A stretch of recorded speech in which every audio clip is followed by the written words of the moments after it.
ಶ್ವೇತಭವನದ ವರದಿಗಾರರ ಭೋಜನ ಕೂಟ ನಡೆಯುತ್ತಿದ್ದ ವಾಷಿಂಗ್ಟನ್ ಹಿಲ್ಟನ್ ಹೋಟೆಲ್ನಲ್ಲಿ ಅಧ್ಯಕ್ಷ ಡೊನಾಲ್ಡ್ ಟ್ರಂಪ್ ಸೇರಿದಂತೆ 2500ಕ್ಕೂ ಹೆಚ್ಚು ಗಣ್ಯರನ್ನ ಹತ್ಯೆ ಮಾಡಲು ಸಂಚು ರೂಪಿಸಿದ ಆರೋಪಿಯನ್ನ ಭದ್ರತಾ ಪಡೆಗಳು ಬಂಧಿಸಿವೆ.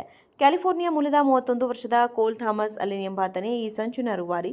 ದಾಳಿ ನಡೆಸುವ ಕೇವಲ 10 ನಿಮಿಷಗಳ ಮೊದಲು ಆರೋಪಿ ಅಲೆನ್ ತನ್ನ ಕುಟುಂಬದವರಿಗೆ ಟ್ರಂಪ್ ವಿರೋಧಿ ಪ್ರಣಾಳಿಕೆ ಎಂಬ ದಾಖಲೆಯನ್ನು ಕಳುಹಿಸಿದ್ದ.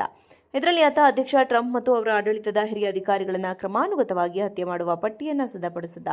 ಈ ದಾಖಲೆಯನ್ನು ಕಂಡ ತಕ್ಷಣವೇ ಆತನ ಸಹೋದರ ಪೊಲೀಸರಿಗೆ ಮಾಹಿತಿ ನೀಡುವ ಮೂಲಕ ದೊಡ್ಡ ಅನಾಹುತವನ್ನು ತಪ್ಪಿಸಿದ್ದಾರೆ. ಅಲೆನ್ ತನ್ನ ಪ್ರಣಾಳಿಕೆಯಲ್ಲಿ ಅತ್ಯಂತ ಕ್ರೂರವಾದ ಮಾತುಗಳನ್ನು ಬರೆದಿದ್ದಾನೆ. ನಾನು ಹೋಟೆಲ್ಗೆ ಹಲವಾರು ಶಸ್ತ್ರಾಸ್ತ್ರಗಳೊಂದಿಗೆ ಪ್ರವೇಶಿಸಿದ್ದೀನಿ. ನನ್ನ ಗುರಿಯನ್ನು ತಲುಪಲು ನಾನು ಯಾರನ್ನು ಬೇಕಾದರೂ ಕೊಲ್ಲಲು ಸಿದ್ಧನಿದ್ದೇನೆ ಎಂದು ಅದರಲ್ಲಿ ಬರೆದಿದ್ದ. ದಾಳಿಕೋರ ಅಲೆನ್ ಹೋಟೆಲ್ನ ಭದ್ರತಾ ವ್ಯವಸ್ಥೆಯ ಬಗ್ಗೆಯೂ ಲೇವಡಿ ಮಾಡಿದ್ದಾನೆ. ನಾನು ಶಸ್ತ್ರಾಸ್ತ್ರಗಳೊಂದಿಗೆ ಒಳಗೆ ಬಂದಾಗ ಯಾರೂ ನನ್ನನ್ನು ಪ್ರಶ್ನಿಸಲಿಲ್ಲ. ಭದ್ರತಾ ಸಿಬ್ಬಂದಿಯ ಗಮನವೆಲ್ಲ ಹೊರಗಿನ ಪ್ರತಿಭಟನಾಕಾರರ ಮೇಲಿತ್ತೆ ಹೊರತು ಒಳಗಿರುವವರ ಮೇಲಲ್ಲ ಎಂದು ಆತ ತನ್ನ ಪ್ರಣಾಳಿಕೆಯಲ್ಲಿ ಬರೆದಿದ್ದ. ಒಂದು ದಿನ ಮುಂಚಿತವಾಗಿ ಹೋಟೆಲ್ಗೆ ಪ್ರವೇಶಿಸಿ ಸಂಚು ರೂಪಿಸಿದ್ದಾಗಿ ಆತ ಒಪ್ಪಿಕೊಂಡಿದ್ದಾನೆ. ಟ್ರಂಪ್ ಮತ್ತು ಅವರ ತಂಡವನ್ನು ಪಟ್ಟಿಯಲ್ಲಿ ಸೇರಿಸಿದ ಆತ ಎಫ್ಬಿಐ ನಿರ್ದೇಶಕ ಕಾಶ್ ಪಟೇಲ್ ಅವರನ್ನು ಮಾತ್ರ ಗುರಿಯಿಂದ ಹೊರಗಿಟ್ಟಿದ್ದ. ಶ್ವೇತಭವನದ ವರದಿಗಾರರ ಭೋಜನ ಕೂಟ ನಡೆಯುತ್ತಿದ್ದ ವಾಷಿಂಗ್ಟನ್ ಹಿಲ್ಟನ್ ಹೋಟೆಲ್ನಲ್ಲಿ ಅಧ್ಯಕ್ಷ ಡೊನಾಲ್ಡ್ ಟ್ರಂಪ್ ಸೇರಿದಂತೆ 2500ಕ್ಕೂ ಹೆಚ್ಚು ಗಣ್ಯರನ್ನ ಹತ್ಯೆ ಮಾಡಲು ಸಂಚು ರೂಪಿಸಿದ ಆರೋಪಿಯನ್ನ ಭದ್ರತಾ ಪಡೆಗಳು ಬಂಧಿಸಿವೆ. ಕ್ಯಾಲಿಫೋರ್ನಿಯಾ ಮೂಲದ 31 ವರ್ಷದ ಕೋಲ್ ಥಾಮಸ್ ಅಲೆನ್ ಎಂಬಾತನೇ ಈ ಸಂಚಿನ ರೂವಾರಿ. ದಾಳಿ ನಡೆಸುವ ಕೇವಲ 10 ನಿಮಿಷಗಳ ಮೊದಲು ಆರೋಪಿ ಅಲೆನ್ ತನ್ನ ಕುಟುಂಬದವರಿಗೆ ಟ್ರಂಪ್ ವಿರೋಧಿ ಪ್ರಣಾಳಿಕೆ ಎಂಬ ದಾಖಲೆಯನ್ನು ಕಳುಹಿಸಿದ್ದ. ಇದರಲ್ಲಿ ಆತ ಅಧ್ಯಕ್ಷ ಟ್ರಂಪ್ ಮತ್ತು ಅವರ ಆಡಳಿತದ ಹಿರಿಯ ಅಧಿಕಾರಿಗಳನ್ನು ಕ್ರಮಾನುಗತವಾಗಿ ಹತ್ಯೆ ಮಾಡುವ ಪಟ್ಟಿಯನ್ನು ಸಿದ್ಧಪಡಿಸಿದ್ದ. ಈ ದಾಖಲೆಯನ್ನು ಕಂಡ ತಕ್ಷಣವೇ ಆತನ ಸಹೋದರ ಪೊಲೀಸರಿಗೆ ಮಾಹಿತಿ ನೀಡುವ ಮೂಲಕ ದೊಡ್ಡ ಅನಾಹುತವನ್ನು ತಪ್ಪಿಸಿದ್ದಾರೆ. ಅಲೆನ್ ತನ್ನ ಪ್ರಣಾಳಿಕೆಯಲ್ಲಿ ಅತ್ಯಂತ ಕ್ರೂರವಾದ ಮಾತುಗಳನ್ನು ಬರೆದಿದ್ದಾನೆ. ನಾನು ಹೋಟೆಲ್ಗೆ ಹಲವಾರು ಶಸ್ತ್ರಾಸ್ತ್ರಗಳೊಂದಿಗೆ ಪ್ರವೇಶಿಸಿದ್ದೀನಿ. ನನ್ನ ಗುರಿಯನ್ನು ತಲುಪಲು ನಾನು ಯಾರನ್ನು ಬೇಕಾದರೂ ಕೊಲ್ಲಲು ಸಿದ್ಧನಿದ್ದೇನೆ ಎಂದು ಅದರಲ್ಲಿ ಬರೆದಿದ್ದ. ದಾಳಿಕೋರ ಅಲೆನ್ ಹೋಟೆಲ್ನ ಭದ್ರತಾ ವ್ಯವಸ್ಥೆಯ ಬಗ್ಗೆಯೂ ಲೇವಡಿ ಮಾಡಿದ್ದಾನೆ. ನಾನು ಶಸ್ತ್ರಾಸ್ತ್ರಗಳೊಂದಿಗೆ ಒಳಗೆ ಬಂದಾಗ ಯಾರೂ ನನ್ನನ್ನು ಪ್ರಶ್ನಿಸಲಿಲ್ಲ. ಭದ್ರತಾ ಸಿಬ್ಬಂದಿಯ ಗಮನವೆಲ್ಲ ಹೊರಗಿನ ಪ್ರತಿಭಟನಾಕಾರರ ಮೇಲಿತ್ತೆ ಹೊರತು ಒಳಗಿರುವವರ ಮೇಲಲ್ಲ ಎಂದು ಆತ ತನ್ನ ಪ್ರಣಾಳಿಕೆಯಲ್ಲಿ ಬರೆದಿದ್ದ.